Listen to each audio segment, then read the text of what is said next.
మామూలుగా మీరు చెప్పిన ఈ డెంగ్యూ, టైఫాయిడ్ ఇన్ఫెక్షన్స్ అవన్నీ ఏంటంటే మొదటి స్టార్ట్ అయ్యేది ఫీవర్‌తోనే.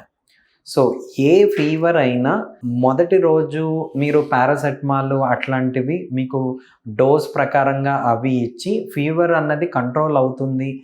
బేబీ కొంచెం బెటర్‌గా ఉంది అంటే మాత్రం డెఫినిట్‌గా ఆ రోజైతే వెయిట్ చేయొచ్చు. కానీ మూడో రోజు జ్వరము, పారాసెటమాల్ ఏసినా తగ్గట్లేదు. జ్వరంతో పాటు ఇంకేమైనా సింప్టమ్స్ యాడ్ అవుతున్నాయి. కోల్డ్, కాఫ్, విపరీతమైన పొట్టలో నొప్పి, తలనొప్పి, యూరిన్ అన్నవి సరిగ్గా వెళ్ళట్లేదు, ఆహార పదార్థాలు ఏమీ తీసుకోవట్లేదు అన్నప్పుడు అది ఎటువంటి జ్వరమైనా గానీ మూడో రోజు వరకు చూసి, మూడో రోజు మాత్రం ఒక డాక్టర్‌ని కన్సల్ట్ చేసి, దాన్ని ట్రీట్మెంట్ ప్రోటోకాల్ ప్రకారము దాన్ని మనం ఏ ఫీవర్ అన్నది పరిగణించి, దాన్ని బట్టి ట్రీట్మెంట్ స్టార్ట్ చేస్తే బిడ్డ అనేది చాలా తొందరగా కోలుకోగలుగుతది. సో, అట్లాగా. సో, మూడో రోజు జ్వరం దాటి ఇంట్లో ట్రీట్మెంట్ అయితే రికమెండేషన్ వద్దు.